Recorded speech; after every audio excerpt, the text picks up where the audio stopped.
Good morning, class. Today we will read next topic of this lesson.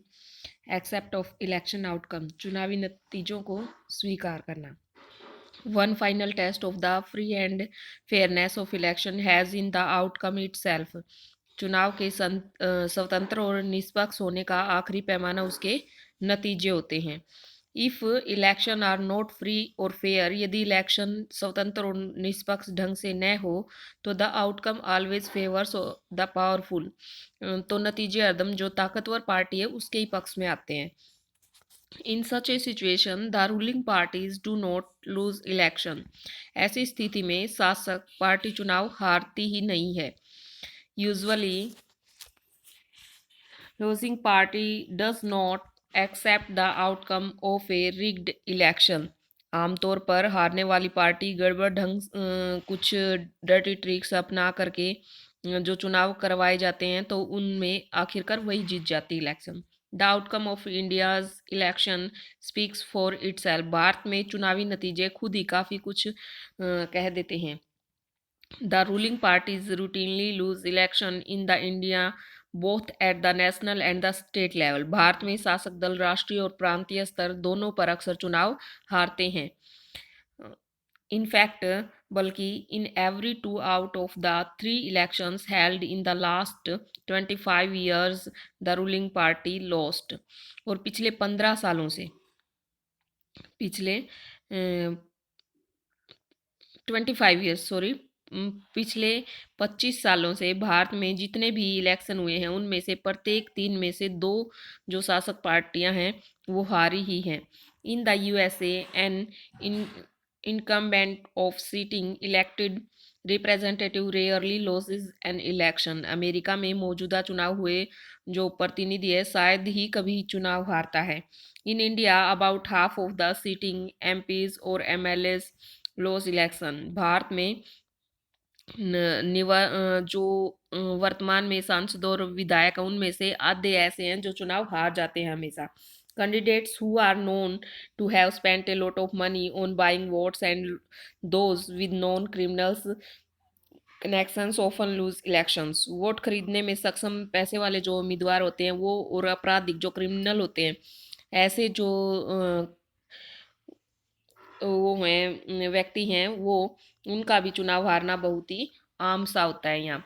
Bearing every few disputed election, the electoral outcomes are usually accepted as people's verdict by the defeated party. कुछ एक बातों को छोड़ दें तो अक्सर हारी हुई पार्टी भी चुनाव के नतीजों को जनादेश मानकर स्वीकार कर लेती है यहाँ पर इंडिया में.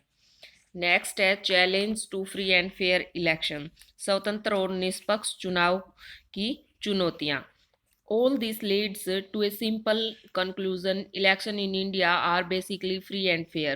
इन बातों से हम सिर्फ एक कंक्लूजन पर पहुंचे हैं कि भारत में जो इलेक्शंस हैं वो स्वतंत्र और निष्पक्ष ही हैं. The party that wins an election and forms government does so because people have chosen its over its reveal.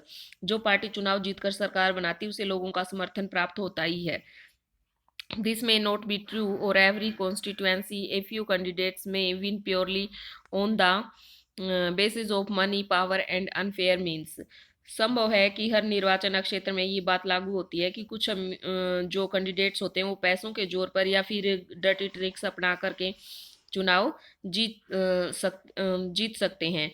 पर जो but overall verdict of a general election still reflected popular preference. परंतु जो चुनाव का रिजल्ट होता है वो अभी भी लोगों की इच्छा को ही बताता है कि वो किसको चुनना चाहते हैं किसको नहीं ये बताता है.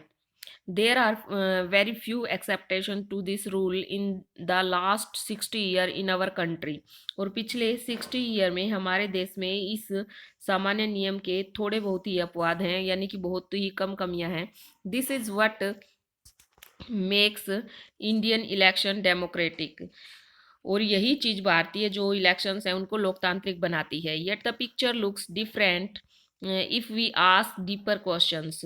जब आप थोड़े ज़्यादा गंभीर मसलों पर गौर करेंगे तो कुछ सवाल उठाएंगे तो जो पिक्चर है वो बिल्कुल are people's preference based on real knowledge, कि जो ये बिल्कुल अलग ही लगेगा कि जो लोग हैं पूरी समझदारी और सारी चीज़ें जानकर ही फैसले करते हैं।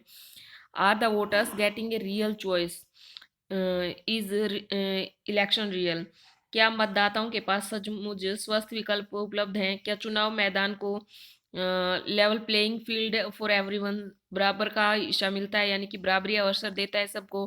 Can an ordinary citizen hope to win elections, क्या कोई सामान्य नागरिक भी चुनाव जीतने की आशा रख सकता है, इस प्रकार ये बोला गया है। नेक्स्ट है, questions of this kind bring the many limitations and challenges of Indian election to our attention। और इस तरह के जो क्वेश्चंस हैं वो भारतीय चुनाव व्यवस्था की सीमाओं और चुनौतियों की ओर हमारा ध्यान खींचती हैं। दीज इंक्लूड्स, ये कुछ ऐसे ही मुद्दे हैं।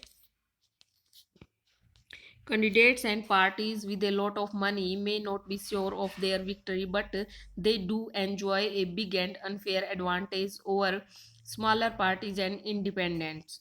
ज़्यादा रुपए पैसे वाले जो उम्मीदवार होते हैं वो पार्टियां गलत तरीके से चुनाव जीती जाती हैं, और ये मुश्किल है कहना कि उनकी स्थितियां दूसरों से ज़्यादा मजबूत रहती हैं।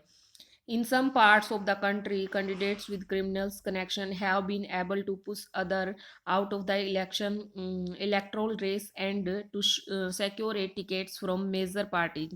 देश के कुछ इलाकों में आपराधिक जो क्रिमिनल्स हैं और उनके साथ जिसके संबंध हैं, ऐसे जो उम्मीदवार हैं, ऐसे जो कैंडिडेट हैं, वो दूसरों को चुनाव मैदान से बाहर करने और बड़ी पार्टियों से टिकट पाने में सफल हो जाते हैं। Some families tend to dominate political parties, tickets are distributed to relatives from these families. अलग अलग पार्टियों में कुछ एक परिवारों का जोर होता है और उनके रिश्तेदारों को आसानी से टिकट मिल जाती है। Very often election offer little choice to ordinary citizen for both the major parties are quite similar to each other both in the policies and practices। अक्सर आम आदमी के लिए चुनाव में कोई भी अलग ढंग का विकल्प नहीं होता है, क्योंकि दोनों ही प्रमुख पार्टियों की नीतियों और व्यवहार जिस प्रकार का होता है वो ही एक जैसा होता है दोनों के लिए। Smaller parties and independent candidates suffer a huge disadvantage compared to bigger parties. जो बड़ी पार्टियां हैं उनकी तुलना में छोटी जो पार्टियां हैं और निर्दलीय जो कैंडिडेट्स हैं, अन्य जो कैंडिडेट हैं, उनको कई तरह की परेशानियां उठानी पड़ती हैं। These challenge exist not just in India but also in many established democracies. ये चुनौतियां भारत में ही नहीं, कई अन्य लोकतांत्रिक जो कंट्री हैं वहाँ भी हैं। These deeper issues are a matter of concern for those who believe in democracy. लोकतंत्र में जो लोग विश्वास करते हैं उनके लिए ये चीज़ें गहरी चिंता का विषय हैं। That is why citizen social activist and organizations have been demanding reform in our electoral system। इनमें से कुछ समस्याओं से मुक्ति पाने के लिए चुनाव प्रणाली में कुछ बदलाव की मांग करते हैं नागरिक जो सिटीजन है। Can you think of some reforms, क्या आप कुछ चुनाव में सुधार के सुझाव दे सकते हैं। Citizen do to face the challenge, जो चुनौतियों का सामना करते हैं वो एक आम नागरिक उसके बारे में क्या कर सकता है, ये इसमें पूछा गया है।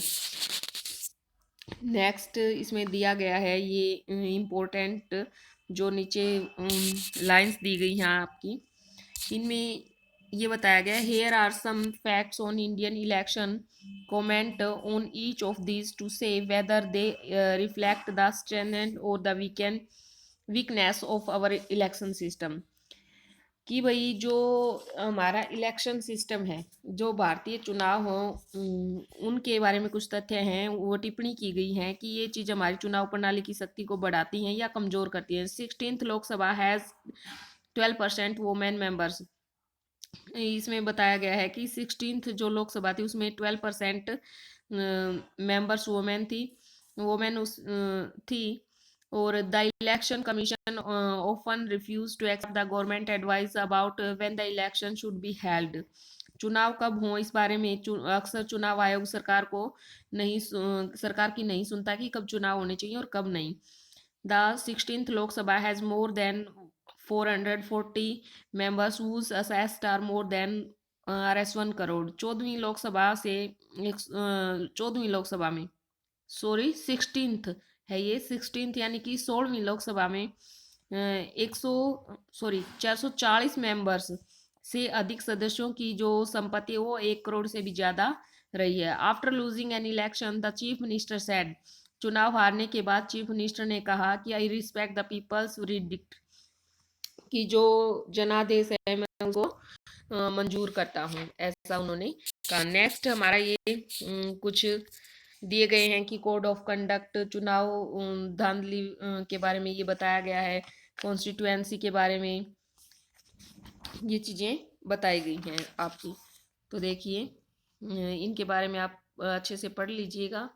Thank you, have a nice day. आज हमारा लेसन कंप्लीट हो गया है, कल हम हमारा जो एक लेसन रहता है वो स्टार्ट करेंगे। Thank you, have a nice day.